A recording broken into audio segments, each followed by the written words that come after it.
kuwalinda, ukapata kuwazingira na damu yako, ukapata Bwana kuandamana pamoja na wao. Na Bwana naomba ukazidi kuwahifadhi katika wema wako katika jina la Yesu Kristo. Naomba Mungu wasaidie, waelekeze wanapofundishwa neno lako mfalme. Naomba Bwana uwasaidie kulisikia na kulishika, ni kwa sababu wewe ni Mungu mwaminifu katika jina la Yesu. Asante Bwana kwa sababu kuna wale ambao hawajui kushoto wala kulia, lakini Bwana tunaomba baraka zako, tunaomba ulinzi wako mfalme ukapata kuwa juu ya maisha yao katika jina la Yesu Kristo. Asante Bwana wanapozidi kukua katika kimo, wakazidi Bwana kukufahamu, wakakupenda, na Bwana wakapata kukutumikia katika maishani mwao, ni kwa sababu wewe ni mfalme na baba wetu katika jina la Yesu.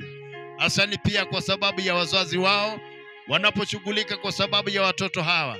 Naomba Mungu wape neema, wape baraka, wape Bwana kibali kwa sababu ya watoto hao mfalme, wasikose ya kula, ya kunywa na mahitaji yao ya kila siku, na hii ni kwa sababu ya ukuu wa jina lako.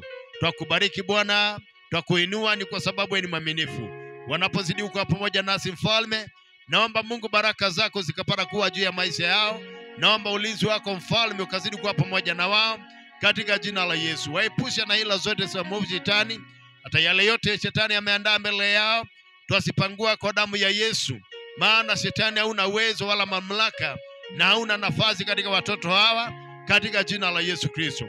Watoto hawa mfalme twazidi kuwafunika na damu yako, na Bwana ukazidi kuwapa neema na baraka na ushindi wako katika jina la Yesu. Twasema ni asante, na ni kupitia kwa jina kuu la Yesu Kristo aliye Bwana na Mwokozi wetu tumeomba na kuamini. Amen.